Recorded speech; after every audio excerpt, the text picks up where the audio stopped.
Um, Good morning, everybody.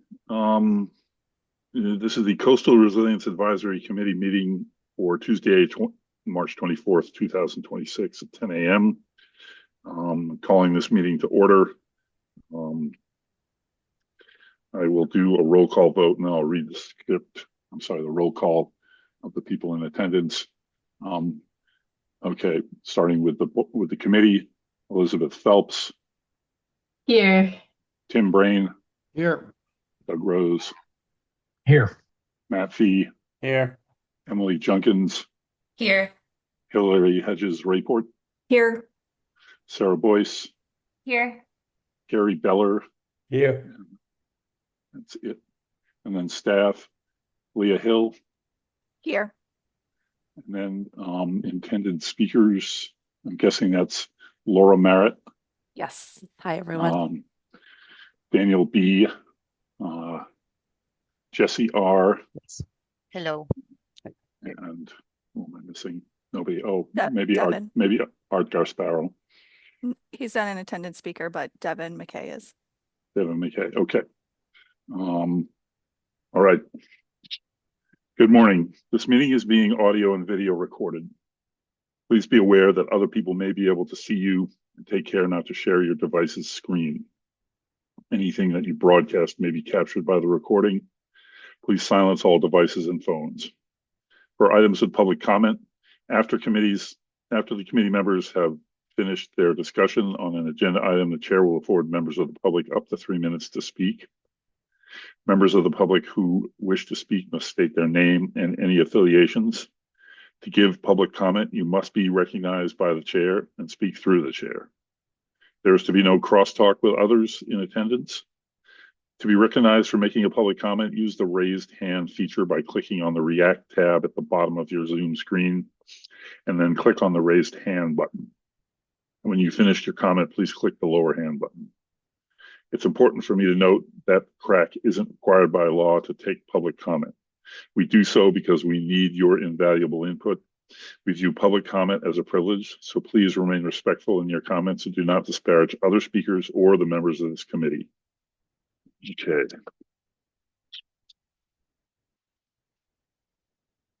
I will now take public comment on anything that is not on this agenda.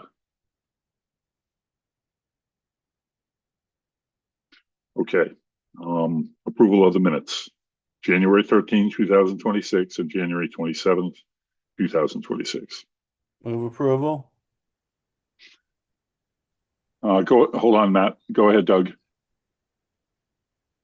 Thanks, Peter. I sent a note to Leah and copied Tim. There were just a couple of typos on both sets of minutes.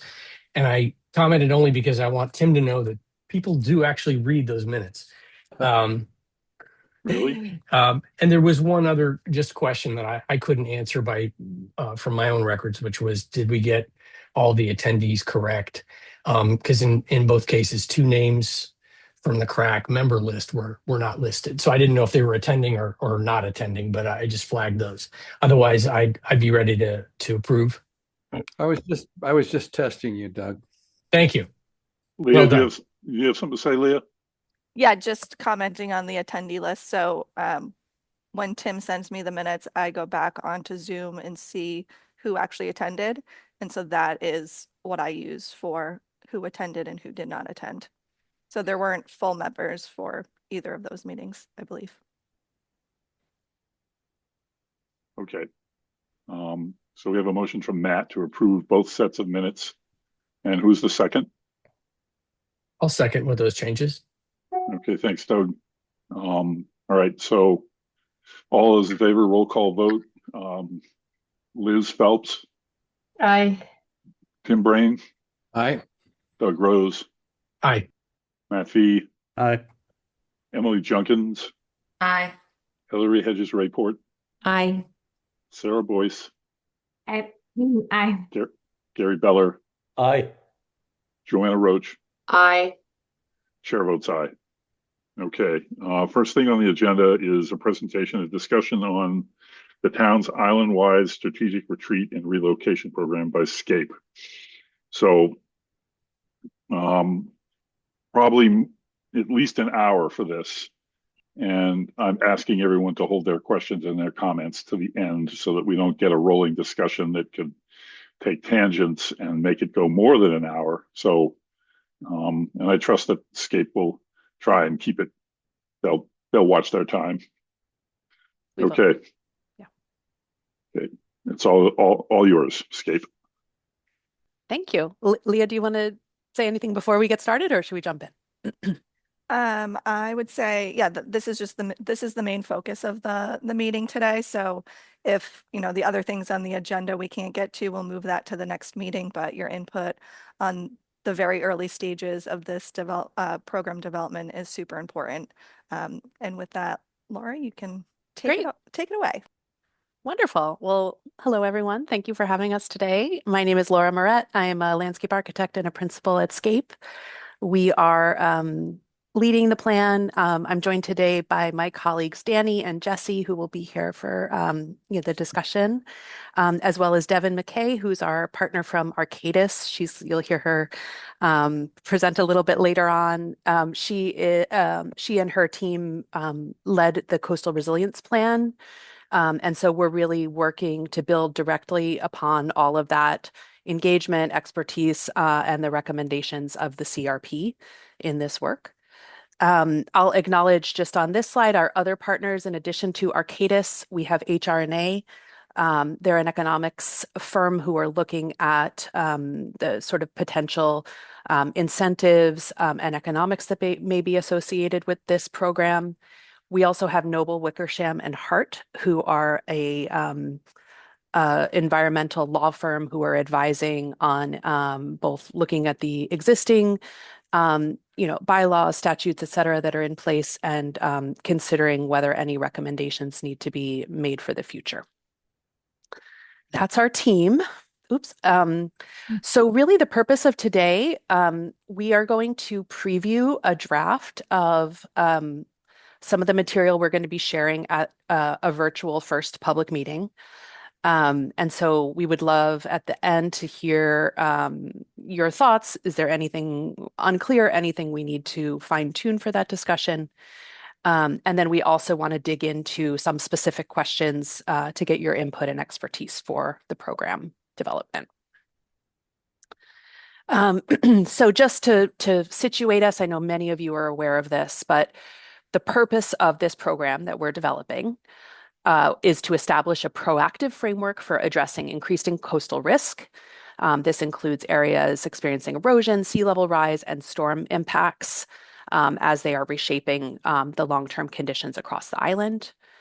The town, as you well know, has invested in many resilience efforts already.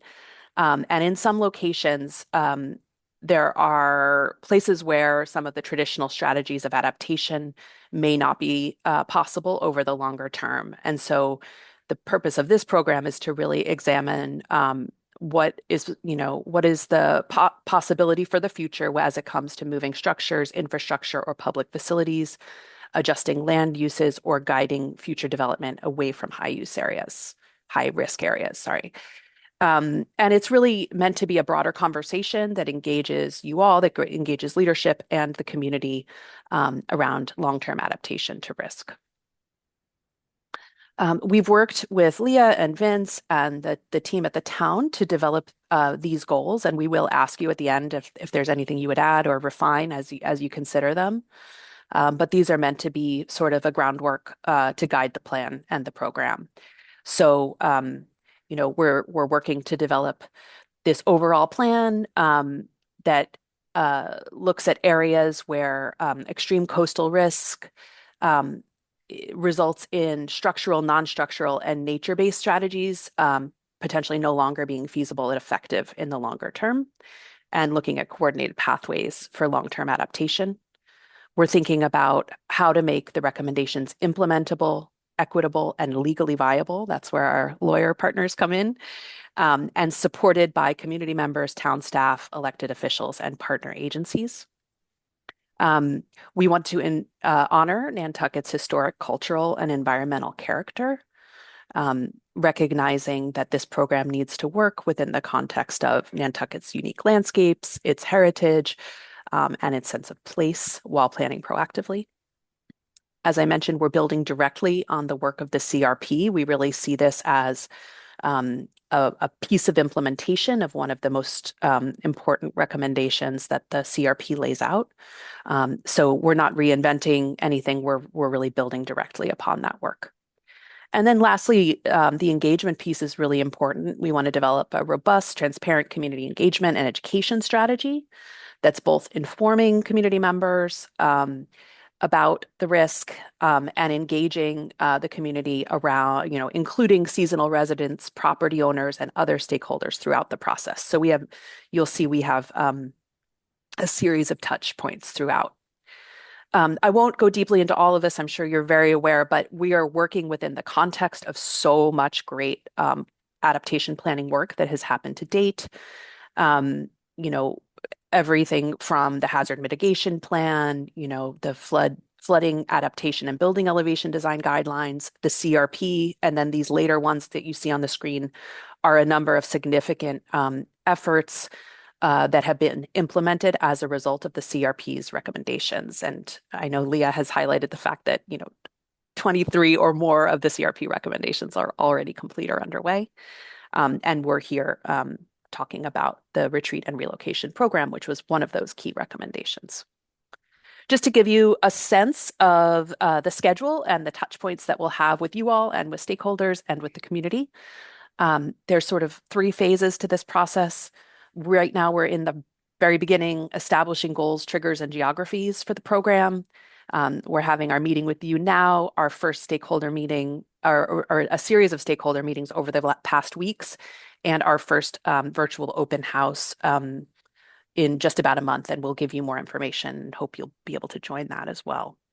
Then in the summer, we'll be developing strategies for retreat, rehabilitation, and relocation, and having a series of in-person public workshops in different geographies on the island. We'll come back to you at this time and also have another touch point with stakeholders. And then working into fall of 2026 and through winter 2027, we'll be developing a roadmap for implementation and the sort of final recommendations of the plan. And we will be back with you then, also having another virtual community engagement meeting and a series of stakeholder touch bases. So we wanted to just quickly touch on the different components of developing the program and sort of our scope as a consultant team. Really, the meat of the work are in these first 2 tasks. So, developing the island-wide strategic retreat and relocation plan, and that goes hand in hand with task 2, which is that community-wide education and outreach strategy that will happen, throughout. Some of the subtasks that kind of roll up into those include regulatory updates, asking the question, how do we need to change our codes or bylaws to enable this to happen? And our partners at Noble Wickersham and Hart will be leading that analysis. The procedures, protocols, and prioritization for the implementation of a program. How do we implement retreat and relocation over time? And Arcadis is our strong partner in this part of the work. We are developing maps. You'll see many of those today, identifying the high and lower risk areas and starting to think about a methodology for developing what we'll call sending areas and receiving areas. We'll talk a little bit more about that. Developing a program similar to TDR, and we're still defining what this can mean, but really thinking about how do we allow, enable, incentivize, and implement relocation when it's necessary, either for town assets, infrastructure, facilities, or incentivizing in particular high-risk locations. Yes. Can you just define TDR for everybody who may not know? Yes, of course. So what we're referring to TDR, but we actually think it could be more broad than that. And so what I meant was, can you say what TDR stands for? Oh, yes, of course. Transfer of development rights. So this would be potentially, looking at areas that we may want to incentivize, less development or de-densifying and identifying areas that are lower risk where some of that development could go. Does that make sense? Yes, thank you. Yeah, It's good. sorry for the jargon. It's all right. It's all right. No problem. Good question though. And then timelines, really thinking about the kind of implementation action plan and what the timeline is for that. So within each of these three phases, we have a series of steps. Right now, where we are, we're setting goals, we're analyzing future and existing conditions, and we're determining the triggers and mapping areas where we may want to incentivize relocation. In that summer phase, we'll be looking at identifying, evaluating, and prioritizing potential rehabilitation and relocation opportunities, actions, and options. And then in the fall and into the winter will be that kind of roadmap for bringing the project or the program to bear. That includes a roadmap, a final plan, and then recommendations for potential policy updates, as well as those transfer mechanisms, the TDR-like mechanisms or other incentives that may help with shifting development over time. So these are a series of kind of key terms in thinking about presenting this information to the public. We want to start by defining our terms. I don't think I'll read all of these, but we're happy to go over any of them if that's useful, but defining the way that the project is thinking about resilience, climate adaptation, hazard mitigation, retreat factors or triggers.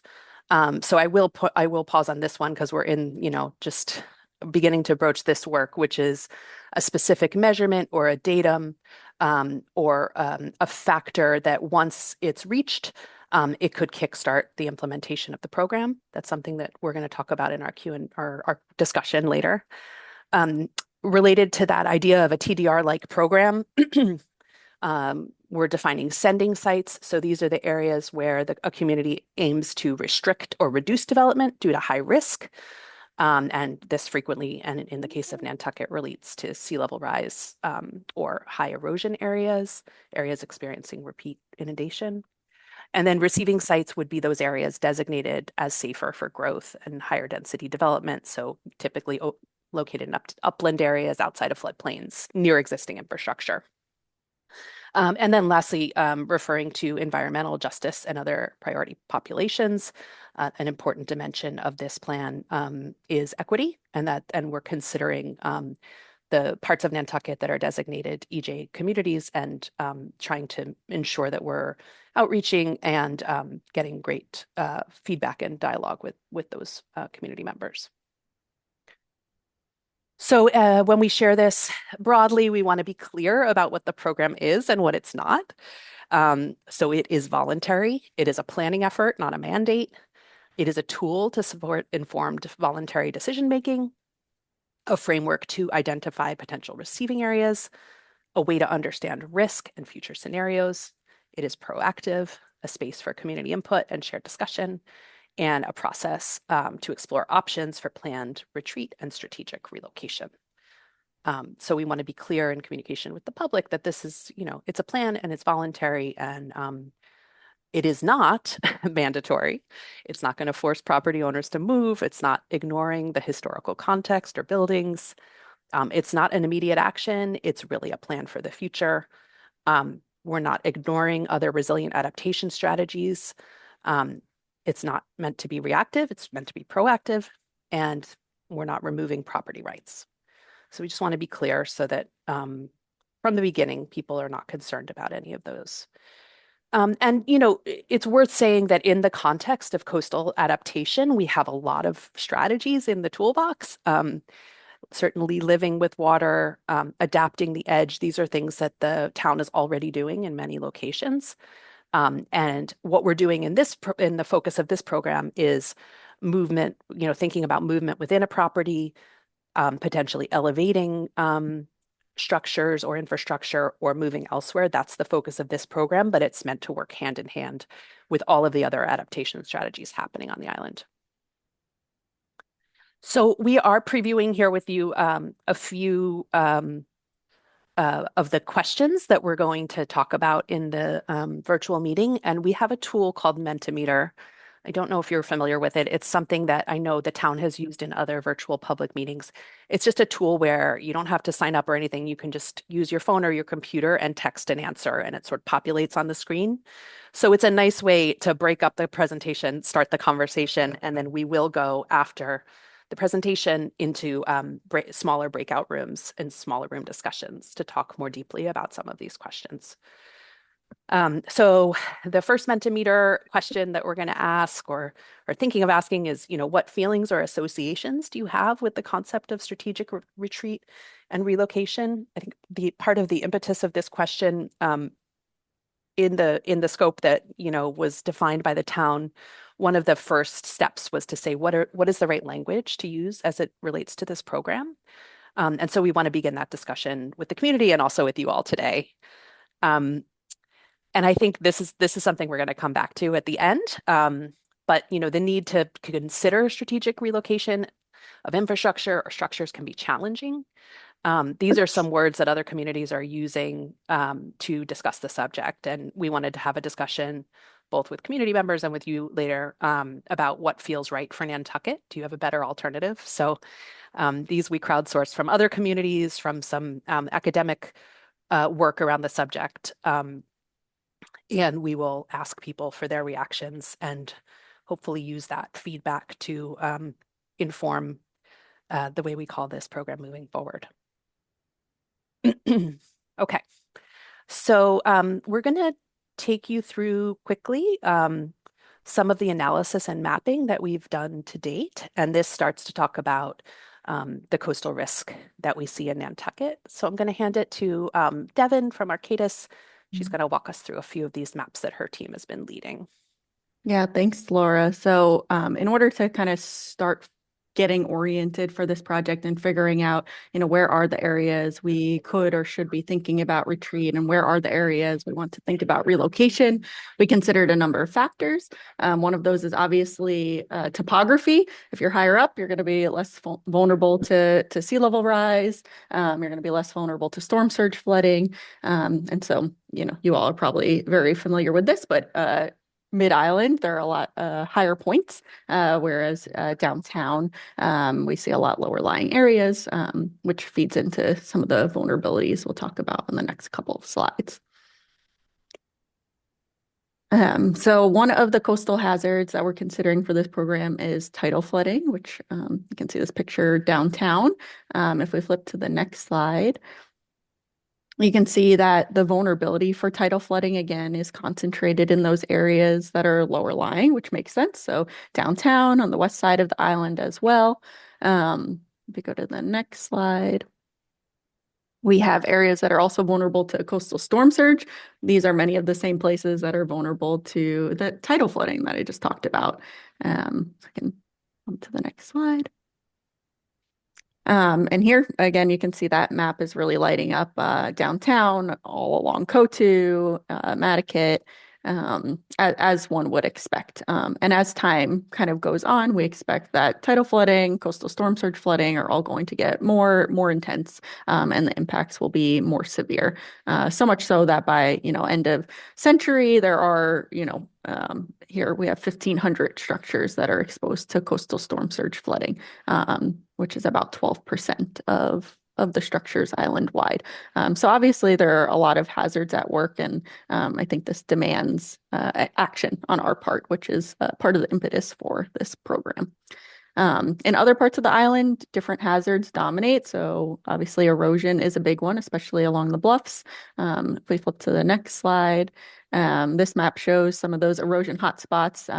And while there definitely is erosion along the North Shore, a lot of that erosion along Coatue is not, impacting a ton of properties, whereas on the east and south side of the island, we definitely have erosion kind of being a ongoing problem both today and into the future. And so these different hazards are causing a risk to structures, including homes and roadways, other infrastructure, kind of both today and we expect that issue is going to grow into the future, which I think was very thoroughly demonstrated by the CRP. If we go to the next slide. one of the tools that we pulled together for the CRP to really understand and synthesize how all of these different coastal hazards are working together and what they mean in terms of what should we do about it was create this island-wide risk framework. This was really developed as an decision-making tool to help folks understand where are nature-based solutions going to be an appropriate type of resilience approach versus where would we want to consider things like strategic retreat and relocation, or where might we be appropriate to have a big investment and have some sort of structural approach. And so this framework has really been helping to guide decision making with the town to determine, which type of resilience action or adaptation measure is most appropriate in which place. As we're thinking about where we may be, removing structures or planning for retreat, and as we're thinking about where we may be planning for relocation, obviously we're considering the existing transportation infrastructure. And we're also looking into the existing sewer and stormwater infrastructure. So these are, two of the big considerations. Is it's a lot easier to direct development to places that already have pipes and roads, right? So these are a couple of the factors that we're considering when we start to think about potential relocation. Another factor that has come into play is land conservation. Obviously, the island has a very robust history of land conservation. You can see this map is lit up with a whole lot of properties that are under some sort of conservation easement. And a lot of those properties, especially mid-island, are some of the same areas that are much lower risk for these coastal hazards that we're talking about. So we're thinking about land conservation, especially in the context of relocation and how that may create just a limitation for some of our planning as we move forward. Another. Okay. Oh, go ahead. You You go, Devin. Okay. I was just going to say another lens for this project is the environmental justice populations, which you can see kind of in that hashed area on the bottom of the map there. And this is something that we're considering both in our planning for the retreat and the relocation, but also, of course, in our outreach and education for this project.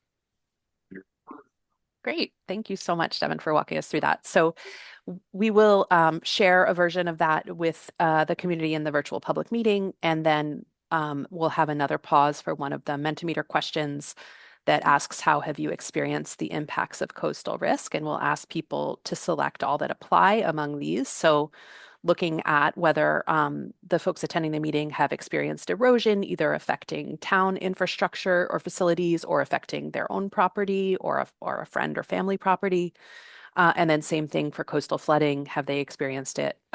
Impacts related to town facilities, structures, infrastructure, or their own or friends and family property, or have they not experienced these impacts? So I think it'll be interesting to see what the experiences are of the people who are attending the virtual meeting, and then we'll dig deeper into discussion around these experiences when we get into our breakout rooms. So yeah, so that's a framework for the presentation that we'll share with the community, and then at the end of the meeting, we will have maybe half hour, 45 minutes, and go into smaller group breakout rooms. So what that will look like is the Zoom meeting will split into smaller rooms. We'll have a facilitator from the town and from Scape or Arcadis in each of the rooms facilitating a discussion about these questions. It will give people a chance to share their experience, their thoughts and concerns and interests in the plan and the program. And then we'll be taking that back as we develop the options that we'll share in the summer. And so first we'll ask a question, going back to that question around terminology. How do you feel about terms like relocation and retreat? What comes to mind? And then we can look at that list, and we'll go back with you all to look at it as well, but go back to that list of all the terms and have a discussion about which feel clear, which feel concerning, which are most appropriate to use for this program in Nantucket. And then, are there other words, other ways of describing the program that might come from the community members? And then asking again a deeper dive into, how have they experienced climate related impacts? How are they impacting them, either related to the town facilities infrastructure or their own properties. And then dive into, a little bit more around their own decision making and what would influence the community members to adapt, stay, or relocate if they are experiencing these impacts on their own property or if they anticipate them in the future. Really having a discussion around what steps are people already taking to adapt, what are important factors as they're making decisions, and what would be triggers for them to think differently about adaptation in their own properties in the future. And then are there barriers that are worth discussing? And this really relates to what we can produce as a part of our scope of work for this program to provide resources to property owners and community members as they think about adaptation and strategic relocation. So what kind of guidance on process would make decisions clearer? What resources, services, or information do you need? And having a discussion about any challenges or pain points that they're facing as they think about this in their own lives. Okay, so that's a snapshot of where we're headed with the virtual meeting. We're looking forward to having a discussion and hearing your feedback. Just want to give you a sense of what's coming. We hope you will participate in the virtual open house. And then we talked about these other touch points that are coming up. So this is the information. We're going to be holding 2 sessions virtually, just trying to capture different schedules and have as many people able to join as possible. They will be on Thursday, April 16th at 9:30 a.m. and 5:30 p.m. And we will be circulating, I believe later this week or early next week, a flyer with information about the Zoom link for the meeting and so on. And so I'm sure Leah and the team will circulate that and hope you all will join us and join the discussion. Okay, so that's where we are. So with that, these are some, we want to hear your feedback. These are some of the initial discussion questions that we laid out, and I'm sure you will have other things you want to touch on. So let me just run through these and then we can start, where you'd like. Do you see anything missing from the project goals? We can go back to those. Is there any additional information needed to make this presentation more clear or approachable for the public meeting? Anything confusing, anything missing? Which terminology for the program do you all feel is most appropriate? We can go back to that slide with the many bubbles and talk about it. What do you think would incentivize private property owners to consider the possibility of retreat or relocation? And then we're also in the process of defining what we're calling the triggers for retreat and relocation. So examples of this would be, a trigger could be met when a structure reaches a certain minimum distance from a coastal bank on an eroding site, or when a property has experienced repeat inundation to a certain depth multiple times. So if we have time, be interesting to hear your initial thoughts about how you might approach the triggers, and we can talk more about where we're headed with that when we come back to you in the summer. But we could, start at the top or wherever you'd like to begin. I'll open the floor for discussion, and I can go back to any slides you'd like to talk about. I'll start off with a question. Of course. I think we need some sort of short-term quick reaction strategy for emergency situations. Something that's in place while we create the plan. Something happens tomorrow, then I'm assuming we just fall back on current bylaws, regulations, and the CRP. Is that correct? Yeah, and we, Devin and the Arcadis team and our team have been having over the last couple of weeks a series of stakeholder meetings with different town departments to really understand the process that happens today when there is an issue. And so, we understand, and we're trying to map out in a way that it's very clear to certain people who are part of the process. It's not always necessarily clear to a property owner who might be making a decision on their own property. So we're trying to map out the process of how you might retreat a home within your own property today, or consider moving it elsewhere. So I think for the moment, in the year plus when this plan is being developed, we will be relying on the current processes, which include engaging the building department, or if it's a public health issue, it would go that, that direction. But trying to both understand, make it clear, and streamline as a result of this process.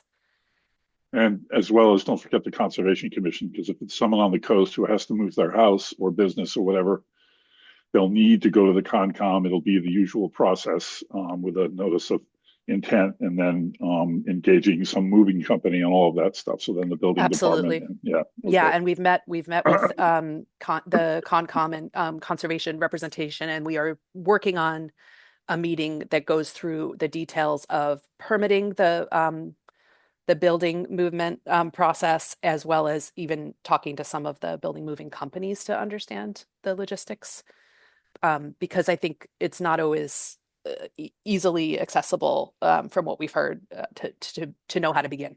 So. And so I see Joanna and I see Matt.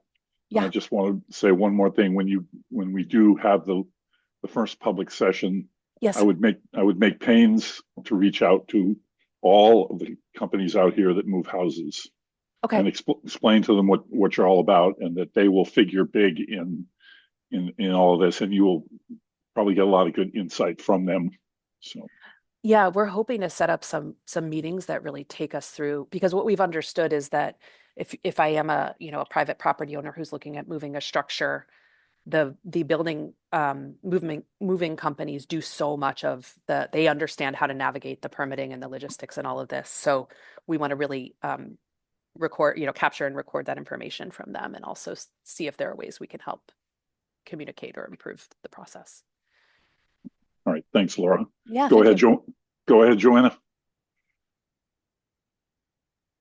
Hi, thank you. That was a great presentation. Thank you. Okay. I just got a couple of thoughts. Like, one Sure. of the thoughts was on the page where you talked about regulatory and the regulatory changes that would need to happen, the how do we change? Yeah. I think that it would be great if you explained that in a larger context, Okay. right? So I think it almost needs its own page, Yeah. so that people really understand what regulatory steps need to happen before really any of this can be enacted. Because Yeah. I think that will be a key place where people will get confused, say, Sure. or No, don't I think understand.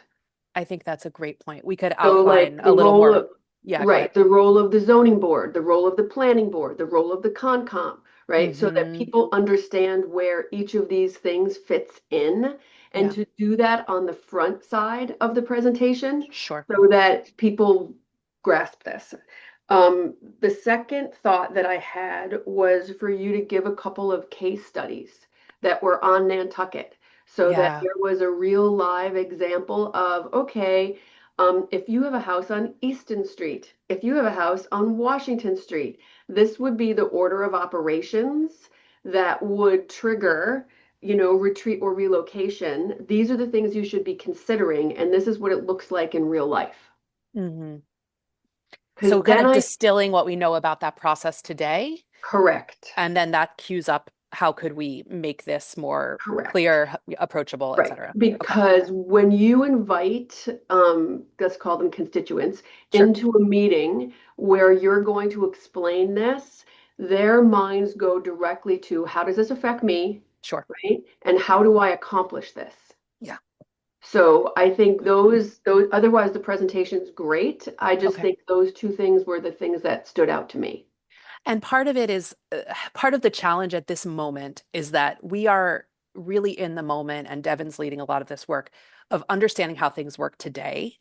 And then the next two sets of meetings will be when we start to talk about what are the opportunities to make this more streamlined and approachable for people. And so we don't have all the answers yet, but we can at least lay out where you would start today. Yeah. Great. Thank you. Okay. Thank you. That's great. Great feedback. Okay, go ahead, Matt. Thanks, Joanna. Yeah, I'll follow up. I had a point that was similar to Joanna's. I Okay. think, yeah, people are going to ask what's in it for me. I think that part of what we're dealing with is we're also underway with densifying parts of our island sometimes for affordable housing, sometimes not. But Yeah. but I worry that if we continue to do that without taking this into consideration, that we won't have any space left to move houses to in 20 or 30 years. So I think one of your stops, should be with the planning board or NPDC saying, here's the program, it'll be voluntary, but we need to make sure that we have somewhere to go at high ground, Yeah. So I think, we've got to build some consensus that we can't keep, chopping existing lots smaller and smaller and smaller, and then we'll have nowhere left. So that was Yeah. one thing. Yeah. I think one of the issues that we deal with is the state rules are not keeping up with the realities of climate change. Yes. We've seen that at Sheep's Pond, where we're required to Sheep Pond Road. We have to give the road, et cetera, but it's millions of dollars and it's our responsibility. The other place we see it is insurance. The insurance company won't pay until Yeah. the building has dropped into the water. I It know. drops off the cliff, and then Yeah. the building's ruined and you can't move it. And so there, those things, when your legal is working on that, we should be highlighting those types of things and, finding a way to advocate for that, whether through a home rule or, whatever it is. Yeah. And then you're saying how do we incentivize people? Yeah. One of the things I think is sort of through donation. If they're donating their land to they're donating their land and getting tax benefits, the incentives are aligned properly. The sooner you donate it, it's still worth more. Like while the land is still valuable, you'll get a higher tax break. If you wait till there's no house can even fit on it, it's less. And maybe part of the deal is they have to donate, or to the benefit to donate, but then they get credit toward, land somewhere else. I don't know how we're going to do that, but I Yeah. think, I think we have one big beach, which was so maybe some of this is parked under the One Big Beach program, where ideally the One Big Beach program is people are giving the intertidal zone and getting a tax break for it. Now we've gone away from that, and it's been more the program hasn't been that active, and it hasn't really followed that. It's been more a swap or a transactional nature. But I Mhm. think this, when we talk about where does this go, how do we do it, maybe it's there, because I see these all kind of related. And so those are the three that I could think of right away. Thanks. Okay, those are great. Thank you so much. Thank you, Matt. Go ahead, Doug. Thanks, Peter. Just to build off of some things Matt mentioned, I've become sort of an amateur follower of incentives for relocation, and Great. I'm very excited, by the way, around this program. I think this may be the single most interesting and potentially game-changing of the 40 projects in the CRP, and that's because I think we have the opportunity. We have some unique opportunities in Nantucket that other coastal communities may not have. And Yeah. I'll start with the amount of conservation land that is set aside today is an extraordinary amount of the total land mass of Nantucket. And so Yeah. not to suggest that we want to in any way denigrate what we have set aside, but it is an advantage to have that kind of resource available to us. There's another thing that comes to mind in some of what you were discussing regarding Toscana and some of the other firms that specialize in house moves. It is there's a long history of structure moves on this island, and so it's less foreign to Nantucket's community than it might be elsewhere. So those are big advantages. Yeah. One thing that was occurring to me, go ahead. No. I was just going to say we have a couple slides to speak to those that didn't make it into today's presentation, but I was thinking it would be good to bring those back just to acknowledge that this is something that happens here already and has for a long time. Yeah. Amen. Just stepping back for a little bit, I guess one of the reasons for my personal excitement for this program is the idea that Nantucket could really become almost a case study because of those advantages that we have that are unique to this community. Also, I think we have a community that is, yes, sensitive to their property rights, no doubt. But also, I think, generally speaking, is a fairly progressive mindset in terms of living with nature, understanding that nature is always changing, the island is always changing. So, that's another advantage that I think Nantucket has that we should take full advantage of. All of which is to say, I think we should be thinking big. Yes. I would encourage you to be looking at other communities that have had piecemeal successes with this program or that program, and look at every one of those as part of a toolkit for Nantucket.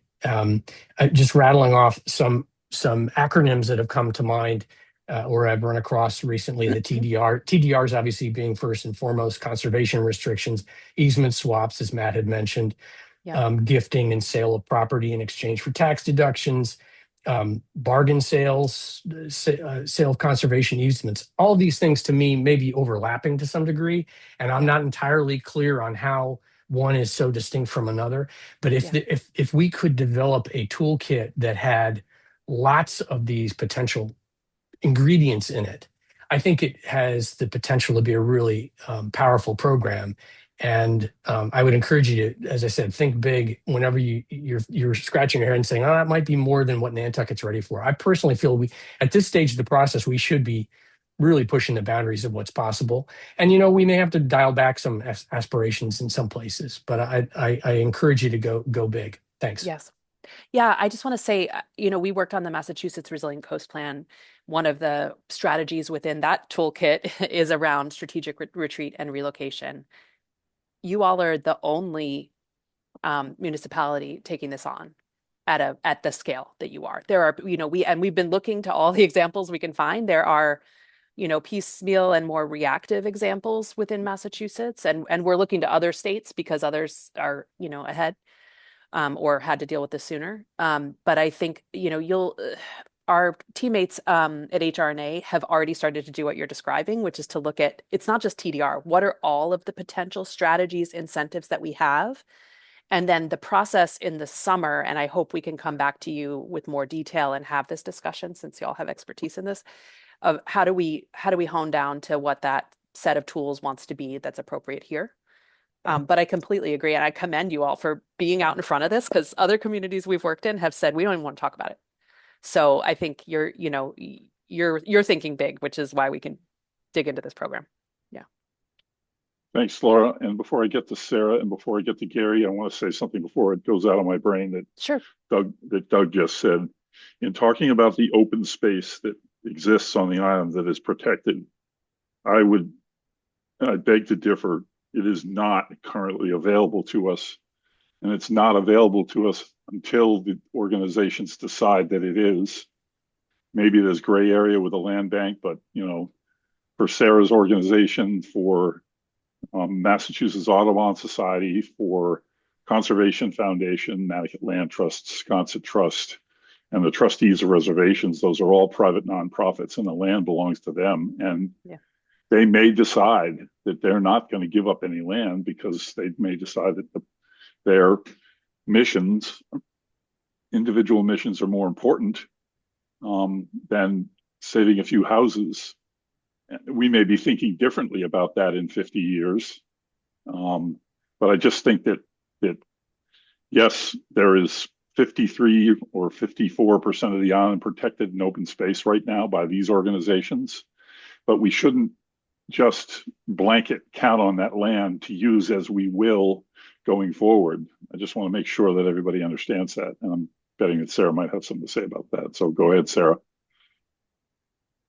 Yeah, thanks, Peter. I have a few comments, but that was one of my number one, is that a majority of the open space on our island is actually private.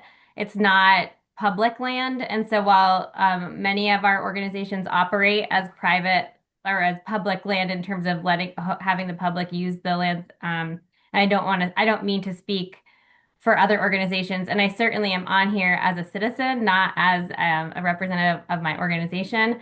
But I will say even if you don't use the words, it's a very dangerous slope to show maps. Not that you did this, Laura, but just like in these public forums to show maps with like available land, because it's not available. No, that's in fact, it was the opposite intent to say, okay, great. We have this resource of all this preserved land, but that also limits the areas that we can think about. Right. And I think 'cause relocation. it's not just the individual organizations and their missions, it's also donor rights. As people have donated properties into conservation, there are obviously legally binding laws about donor intent and that kind of thing.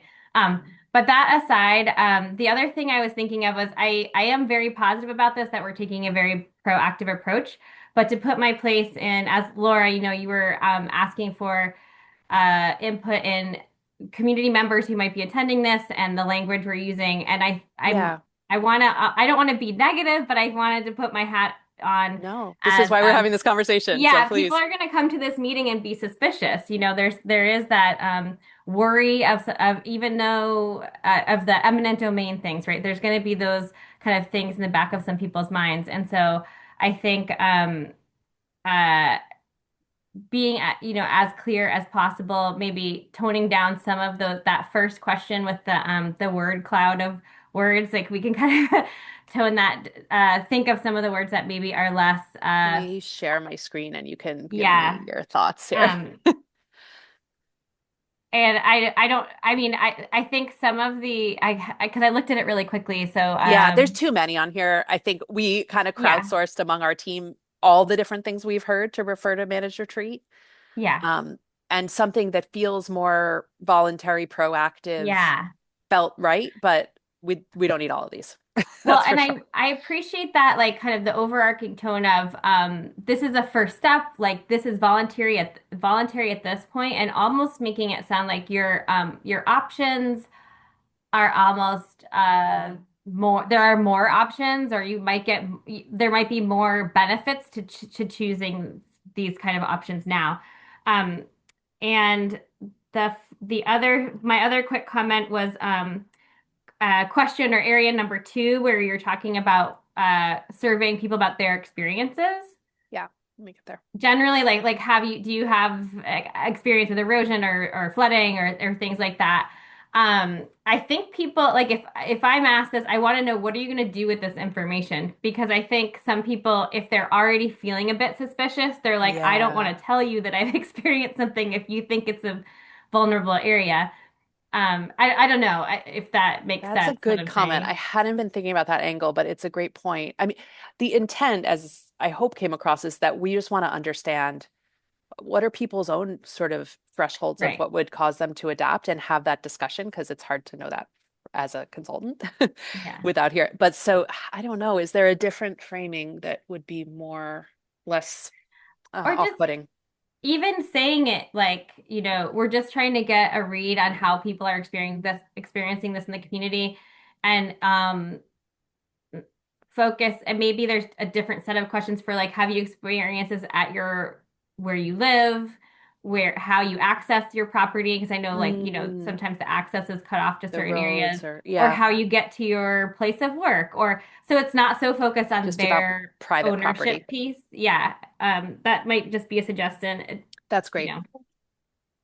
Because we know, for example, when Washington Street or, Easy Street floods, that affects anybody who's trying to get to the ferry that day, right? And so Mhm. that's way beyond private property. That's just the Right. town infrastructure. So, okay, I think we can tweak framing on this one. Right. That's great. Thanks. Because even if you're not going to use exactly those pieces of data, it helps people realize you're not trying to get at, like, what are you, like, where are you, Yeah, we're going to come monitor you- your property or something. That's not the intent. Yeah, Exactly. Just thinking of the naysayers, I guess, in the room. Thanks. totally fair. Thank you. Great comments. All right. Thank you, Sarah. Great points. Thanks for expanding on what I started, I guess. Go ahead, Gary. Thanks, Peter. This was a great presentation, and I share Doug and other members of my committee's view that this is among probably the one or two most important processes that the Coastal Resilience Plan is going to be dealing with in the future. So I have a bunch of comments, which just to give you some views on various other issues that come out of some of the things we're talking about now. Okay, great. So let me start with the first one, which is pretty quick. I see your first meeting is in April, and I want to, my understanding is that most of the residential structures on the island are owned by seasonal people like me. I'm a non-voting taxpayer, and most of the structures are owned by the seasonal people, and they're not here in April. That's So why we're doing a virtual meeting, and we worked with the town on that. So the yeah, only in-person meetings are in the summer because we expect more right. people will be present. Yeah, But how do you get those people to participate? Because it sure. will be a little challenging. So that's one Okay. comment. A second, when we're talking about what would affect people's willingness and interest in the subject, um, to me, of course, the value of real estate is so strong and on the island of Nantucket Yeah. that a lot of time is going to have to be spent looking at the financial impact of people making decisions and whether or not the current federal and state tax laws will be sufficient. Are there those kind of incentives if people know that their property eventually is going to be flooding and they'd like to, it's fine with them if it's taken down and nothing is built there, so we don't have another building in trouble. Mhm. But if they're not going to get some kind of a tax break or some financial incentive to do so, Yeah. then it'll be a tough sledding, I think. And I assume a lot of work will have to be done on seeing what kind of financial incentives people might have to participate in some of these moves. Yes. Another thought, a little different subject, you were talking about what might be the triggers. Yeah. We're talking at the same time now, as you know, about raising some of the roads. I live on one of the streets next to one of the roads being raised. So my street is not going to be, I'm in Brand Point, and we're going to Okay. be low, and the Eastern Street's going to be high. And that's a trigger when you have to figure out how to get to your front steps, you Yeah. know. So those are some of the trigger points will result from what decisions are made as we decide whether we're going to start raising some of the streets across the island. Yeah. And the last comment I'll make, which people have talked about already, so I won't spend much more than a second on it, and that is because of the current structure of all of the conservation land. Yeah. The last time we had a presentation from the housing trusts a while ago, Mhm. when they talked about what is undeveloped, you know how much of our island is undeveloped now? 4%. 4%. And so, you know, what Doug was talking about and that Peter was talking about, and even Sarah, the fact that right now this property under conservation is not available.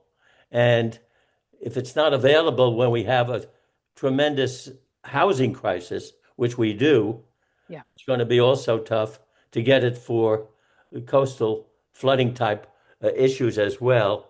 So that's a big issue we're all going to have to deal with, which is so little place for people to go if they're willing to move, if they're willing to get some kind of a benefit, financial benefit, and they're willing to, and they don't have ability to move on the existing plot, where they're going to go. That's the major issue for the future. Those are a Yeah. couple of my comments. Thank you for a great presentation. Okay, great. Thank you for those comments. No, I think that's one of the biggest challenges we're facing in developing this program is the available land. Okay, I'm going to go to Matt in just a second. And Gary, you made me think that it's important, Laura, for you guys to maybe produce a range to somehow nail down the costs that people might be facing to move their house, from the moving companies, the lawyers, the engineers, the permitting, all of that. It'd be a thing to be able to, you know, put a number up there. And of course, you could put that number to the moving companies and see what they say, but at least you can put something out there so people are knowing that. And I'm sure we all know that there are people who have nice water views, and that they can probably afford to move, and it's no problem. But we should at least put that out there that we're thinking about this, and that will be that will be a trigger right there, I would think. So, but that would be for the public sessions. Yeah, no, Um, that's a great point. I think at the first public session, we're not at that stage yet, but the both understanding the costs and the potential, financing structure comes later. So we will get there. all right, go ahead, Matt. Yeah, no, Gary, everybody's right. The nonprofits, the conservation is under a lot of pressure. The open land. I've sort of planted the seed with a couple of them that there may be a way to do this. Part of some of these presentations should be sort of showing them the advantages that they'd have, like what's in it for them. Some of the areas that they desire are probably around the ponds and along the coastal areas. It could be tying together some of their existing areas, et cetera. So I think, sort of there is a there is incentive for the conservations to work with this program, work with the town. They could end up with a ring of a ring around the entire island and around the ponds. All there's things that could pull this all together that would be really positive, and for that to happen and them to give up pieces that are adjacent to high neighborhoods that are high ground in order to do that, but to make this all one sort of one big vision over time. I think that could, I think that vision has to be shared. I think that, and so that they buy into it as much as everybody else. And I think that there is only 4%, let's say, but there's a lot of larger lots that, houses will be knocked down or moved to, et cetera, that could be densified over time. I think, we are going to be urban. I mean, I look at us as urban from North Liberty Street all the way to the airport. Now, we haven't built it urban yet. We haven't built all the sidewalks and connected all the roads, but over the next, 30, 40, 50 years, we will. So there will be a chance to infill as long as we are infilling it with these buildings and et cetera, and giving them people the ability to put more on if they've moved from somewhere else or et cetera, et cetera. If they make a deal with someone that's moved, those things could be really positive as long as we don't give it all away prior. And I've got to go to my other meeting, but thank you. It's a really good job. Thanks, Matt. Thanks, Matt. Okay, go ahead, Leah. I was just going to ask Laura, can you go to the last page so we can see Oh, if yeah, there are of any course. questions for the committee that we haven't discussed yet? So no one really mentioned anything about the project goals. Are there any additions that you would like to see or anything that wasn't very clear? Want me to flip to those? Quick flip.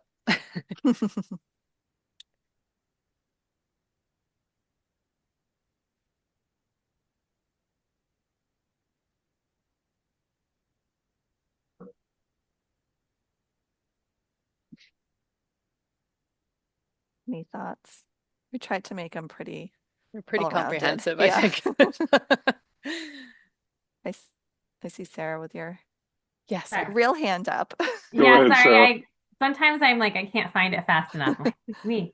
So I just going back to the conservation land again, I understand that the environmental character is part of that goal number 3, but I think maybe just after, this discussion, being a little bit more explicit in that next part of the description of just I guess it is in there. I just was trying to think of how to emphasize it a bit more.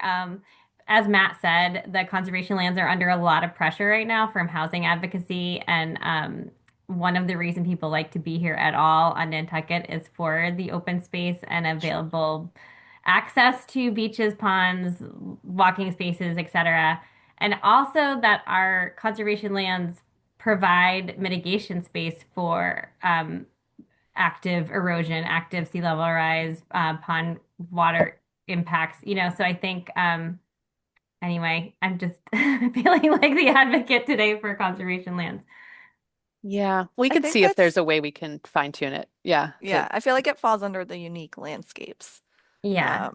But I see your point of kind of Respect the calling. island's unique conserved landscapes or something. Maybe there's a way we can get a word in. Yeah, because I think people, well, yes, I like that addition of conserved landscapes because they are conserved for a reason.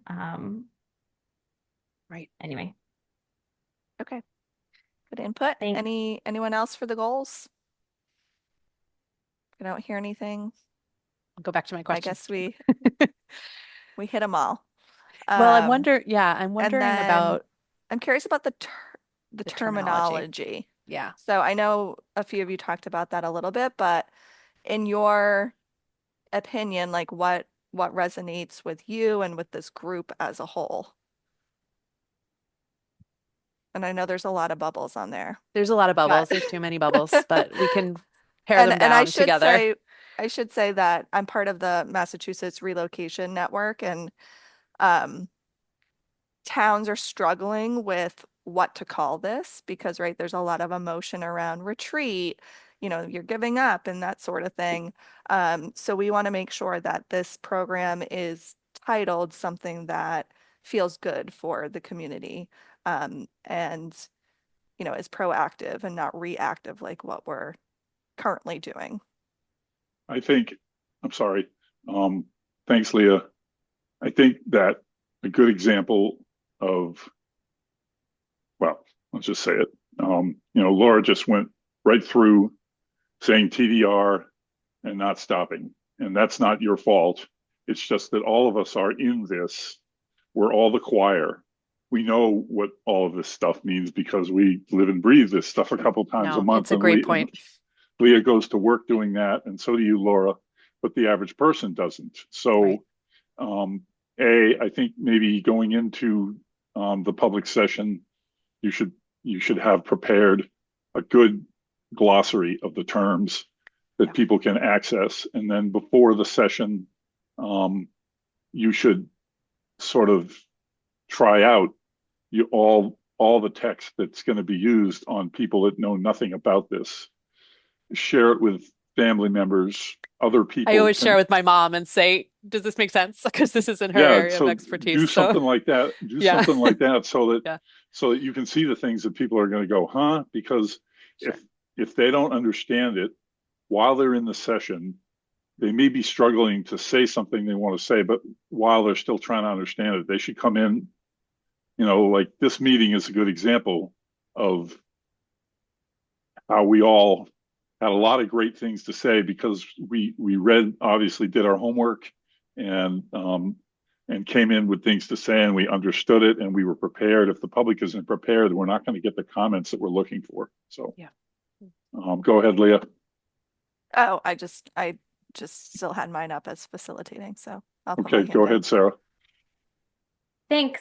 In the packet for today's meeting, there's fewer word clouds, bubbles, and I think those are all like really strong ones. And so that was That's one fair. comment. Like We you said, crowdsourced there a few more, but it's too many. Yeah. Yeah, and I think I know sometimes these word clouds are made if you generate them from somewhere. The bigger ones are ones that are more frequently used.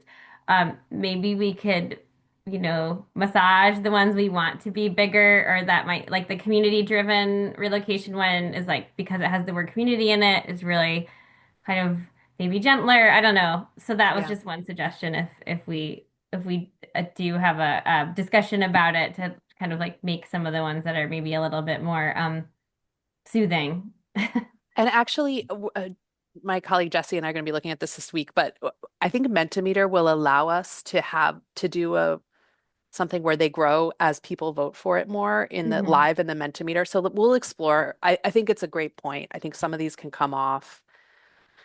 I mean, having just been at this conference with Leah about with the Massachusetts Relocation Network, the word proactive and the word relocation rather than retreat came up a lot. So that it's not retreat, of course, feels like you're backing up, you're maybe not being successful somehow. And so I think there's probably some of these that should rise to the top and others that can go. Okay, go ahead, Liz. Thanks, Peter. Yeah, and just one other word that came to mind for me for this slide was acclimation. We're trying to acclimate to a changing climate, and that's just the reality. So it's not necessarily doesn't have to be a scary thing, but that might help a little bit with a way of thinking about it. I thought it was a really good presentation. You guys did a good job. I just want to reiterate what Sarah said, because that's kind of like the first thing that came to my mind, is that you're going to have, some people that are nervous about this whole process. And, Sure. you did emphasize that it's voluntary, which I thought was great. And, to me, just making it very clear that the whole reason for this is to get their people's input, that this is a plan that's in progress. This isn't a plan that's already done. So we Right. need everybody's help to try to come up with this plan and come up with ideas for this plan and eventually implement it. But and then in the project goals, Yeah. program goals, I think you did cover pretty much everything, but maybe just a way of rewording one bullet point that I thought of was that we're trying to provide options for people, like options for homeowners of what Yeah. they can do. If they're in a high risk area, not necessarily telling them what they have to do or what they, the only thing they can do is this, but that, here are your options. Yeah, that's a great idea, Liz. Thank you. Thanks. Okay, thanks, Liz. Go ahead, Doug. Just to build off what Liz just said, in addition to options, I think you could potentially weave in some aspect of removing barriers. So right now, a lot of our regulatory frameworks are extremely difficult to navigate, and I'm not naive enough to think we can make them all easy.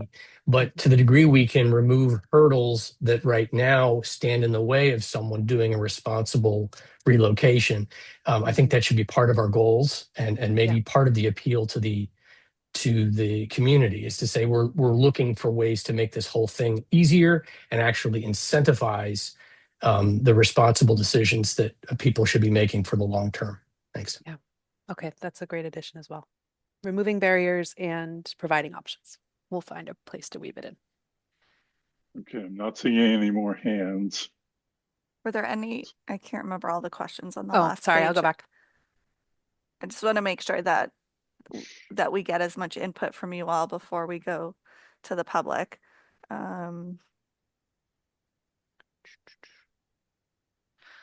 So we didn't really talk about the triggers. Now, we're starting to think about that right now. We don't have, a lot of information to give you all, but we wanted to start the conversation with the committee about, we heard one trigger from, a personal trigger from Gary, but are there any other thoughts as far as what would trigger, as far as like a regulatory trigger, I guess I should say, or that distance away from a coastal bank? And if we're looking at erosion, is the trigger the same for the South Shore versus the North Shore, or does it need to be a bit different? So any opinions? It needs to be tied to helpful. it needs to be tied to rate of erosion. The North Shore accretes more than it erodes. And it's the opposite for the South Shore. And then on the East Shore, the new plan for the road for Baxter Road, North Baxter Road residents, is triggered by 25 feet when the edge of the bluff is within 25 feet of the road. So, but those triggers are going to be different depending on where you are, depending on the rate of erosion. So the sediment transport study, I'm sure that'll figure in. That'll help us. Yeah. And I'll say there's two components to this work. There's how do we define an area where, for example, the incentives might be available to a property owner, and then so that might be a broader definition of an area. And that's, of course, just the available options in that territory. But then there's also the question about triggers. Is there a certain distance, for example, from the coastal bank that causes the town to act, or et cetera? So there's kind of two parts to it that we're digging into now as a team, and there's not a lot of great precedents. So.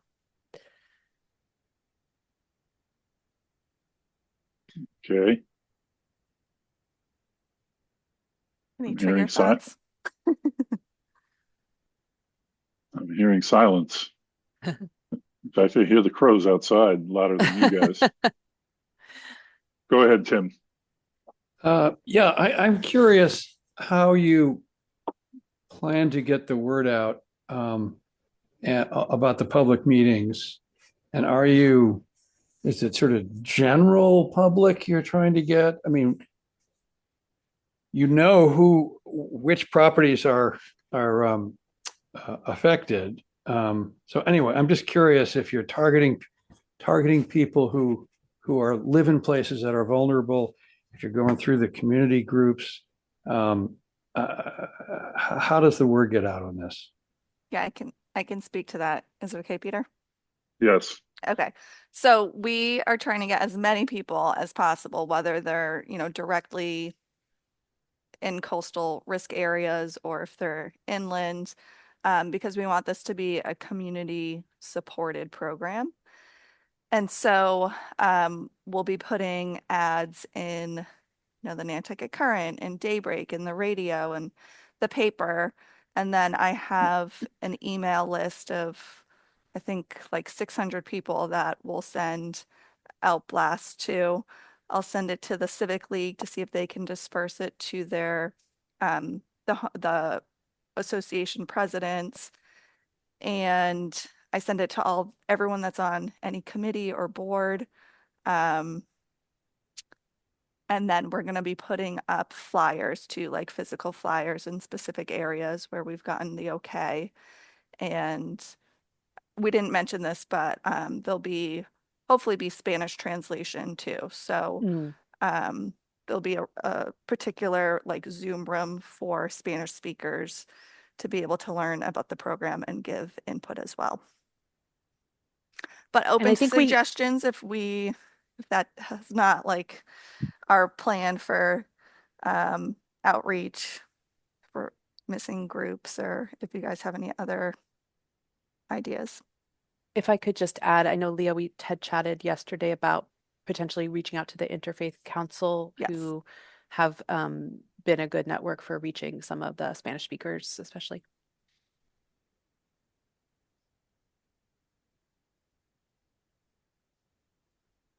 Okay, go ahead, Sarah. Oh yeah, just really briefly on the triggers. I just think it would be interesting to hear from people of what they think, but I do think this really has to be where the science-based approach comes in. Whatever the line is, obviously it's like what's allowable, what's accessible, but I think it's whether it's, erosion to a certain distance or number of days of inundation, as you said. But I think both to the dwelling or structure or access to such structure, I guess. I just think it's more of I would want it to be more of a science-based approach, measurable.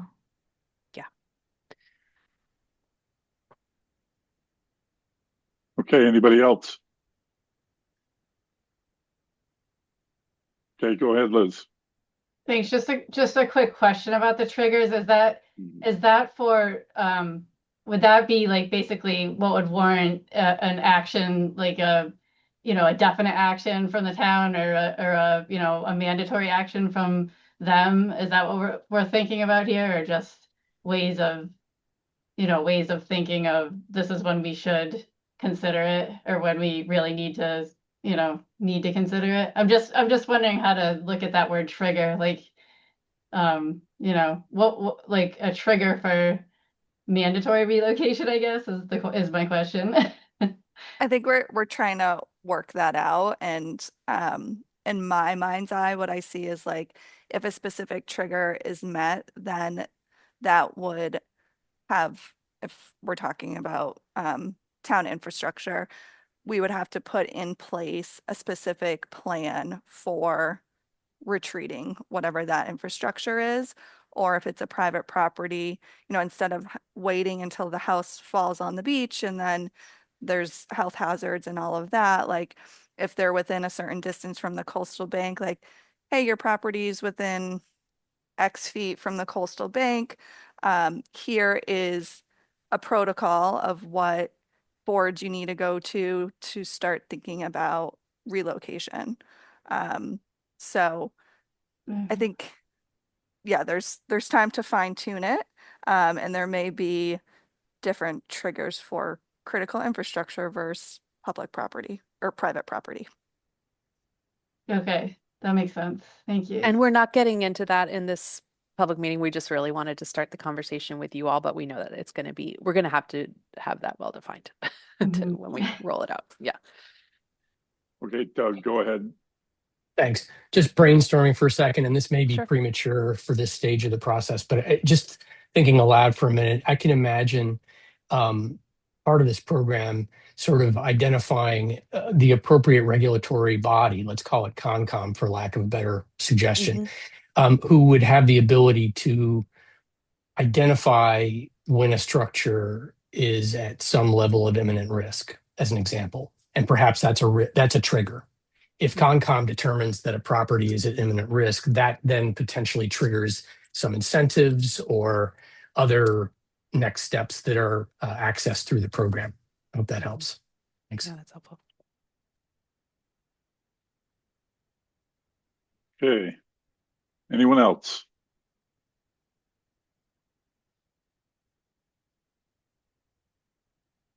Okay, is there any public comment? Please use the raise hand function and let us know that you want to speak.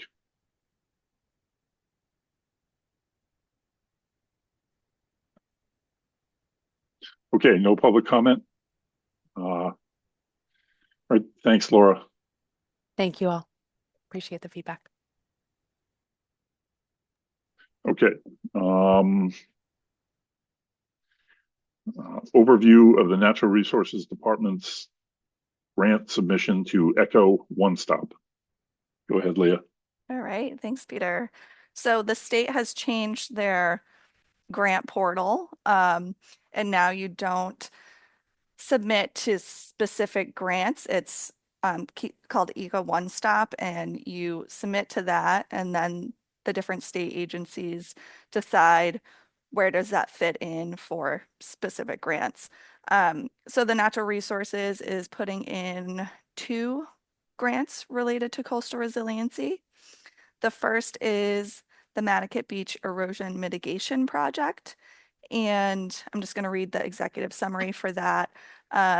This would be 30% design. It wouldn't include permitting or construction or anything like that. So it says, the Mattocket Beach Erosion Mitigation Project will advance erosion mitigation at a high priority location along Mattocket Beach, protecting valuable ecological infrastructure and recreational assets. This location on the island's south shore is highly vulnerable to coastal erosion, which threatens ecological health, electrical infrastructure. There's actually a national grid cable that runs through the Mattocket Beach parking lot and goes to a transformer. So that's not a great area for that.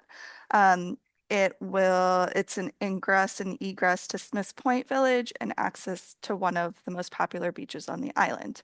The area has lost 19 feet to erosion each year over the last 3 years. And the Coastal Resilience Plan adopted in January of 2022 included erosion mitigation on Mattocket Beach as a priority to mitigate coastal risk to the area.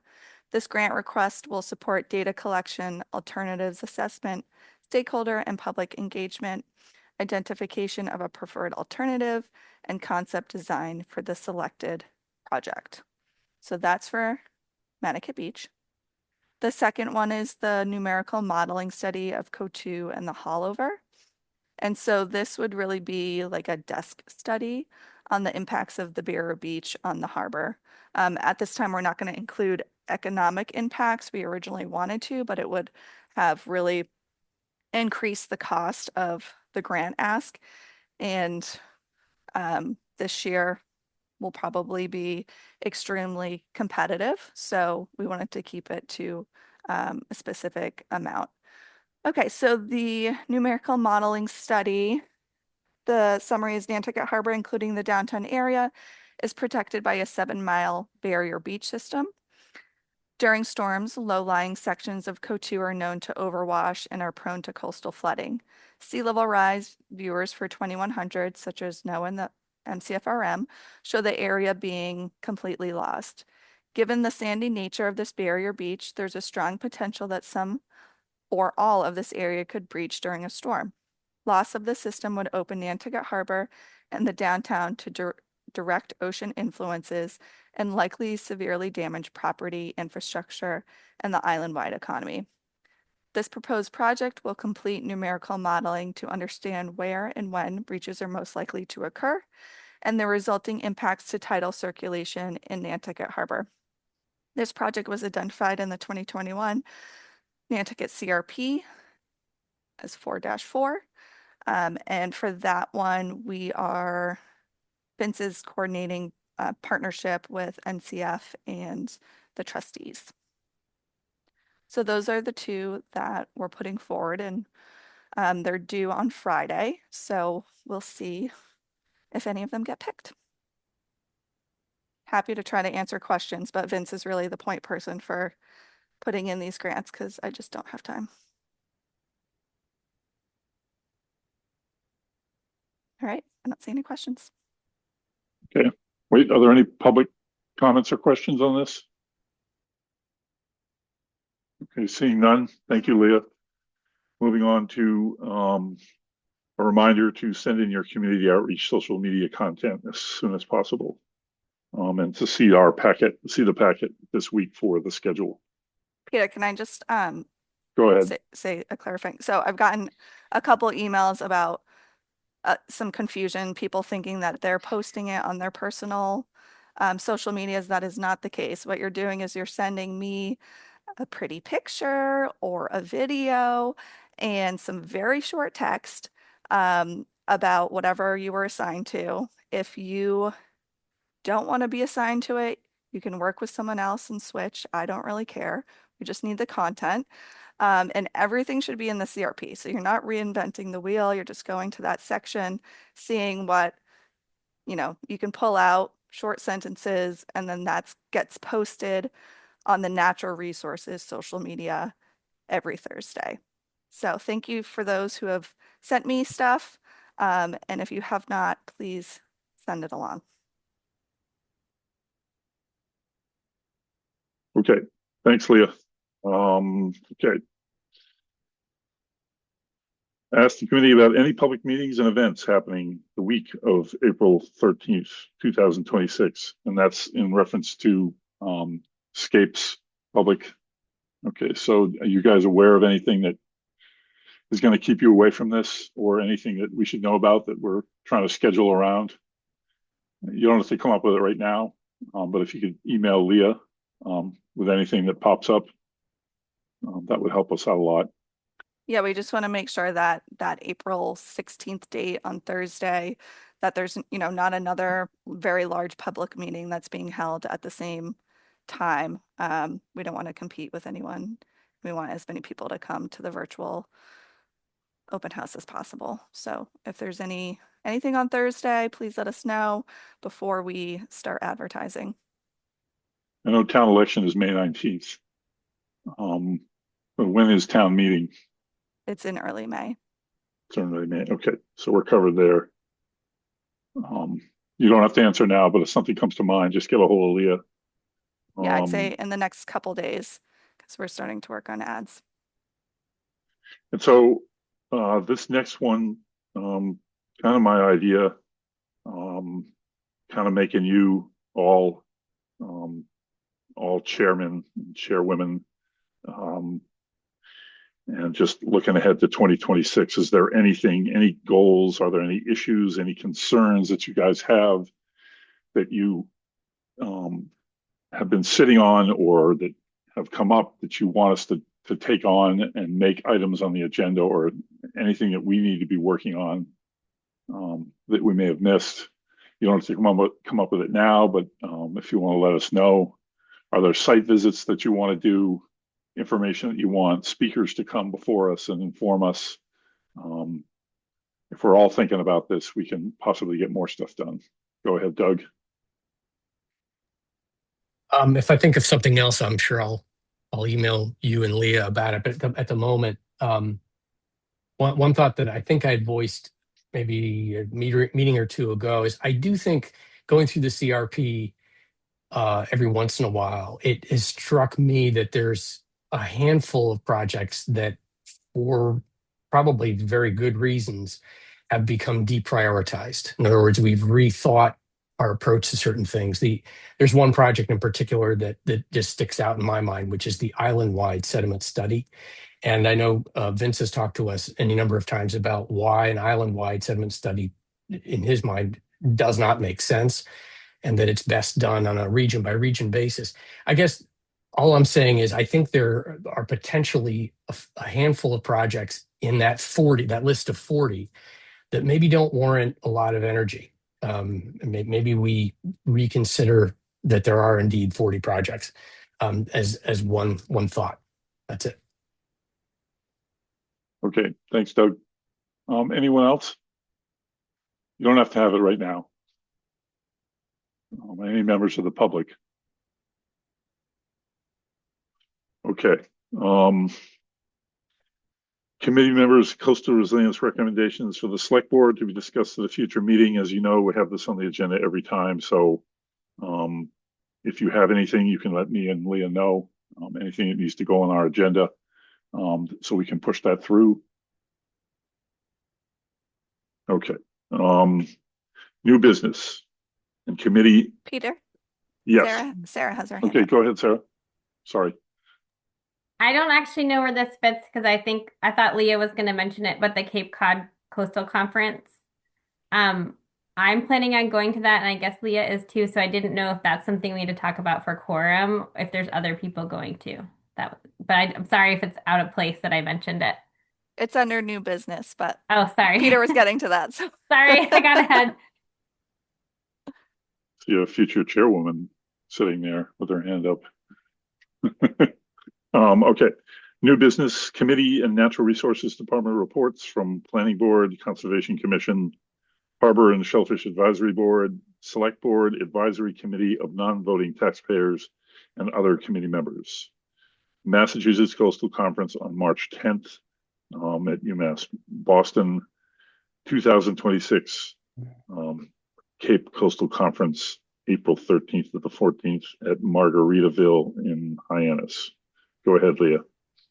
yeah, so I know the March one is passed, but I just wanted to talk on that. Laura and I presented there about the retreat and relocation program, and we got some great feedback from the relocation network who put on the workshop. So it was a great day at UMass Boston, made some great connections, and then the Cape Coastal Conference, like Sarah had mentioned, is the earlier part of that April 13th week. And the first day it's a 1.5 day conference. So the first day is really geared towards, I would say, like ecological restoration. So there's some eelgrass talks and marsh talks. And then the second day is more geared towards coastal resiliency. And I think that day's from 9 to 11. And then there's field trips as well. So I'll be giving a talk about the retreat and relocation program on that day. And so I'm traveling off. I'm just going for that day. If anybody else wants to come, we can travel together. And then I signed up for the field trip at Sandy Neck, which is they're retreating or relocating a parking lot there. But if anybody, yeah, we should probably know if anyone is planning to go, in case we get 6 people from this committee, that would be quorum. So anyone else planning to go? Sarah, you are. Emily, you are. Great. Okay. All right. I'll send an email out because I see that we don't have every committee member here. Okay, thanks. Go ahead, Gary. Thanks, Peter. My hand was up a little while ago, just when you were asking about stuff we'd like to hear about. Far away from Nantucket these days. I'm still far away, but I've been reading in the Yankee about all this craziness going on with the bluff. And I know Tim and the Conservation Committee are involved in that, but I keep reading different articles from the paper about different messages. The state is weighing in, We got the problem with the destruction of, the protections that were built in there. So I think we ought to, from time to time, continue to get updates about that. I'm not sure where that whole process is. I'm glad to see from the newspapers that the town seems to be moving ahead with putting in the necessary planning for the alternative road. But in the meantime, we got the tears in the stuff protecting the bluff, and the sand is coming out, and different people are still fighting over it. So I just think hopefully we ought to get updates from time to time so we can stay on top of that. Thanks. I agree, Gary. We definitely get Vince to do that, or maybe we can get Okay. Will, but probably Vince. He's deep in it. Tim, go ahead.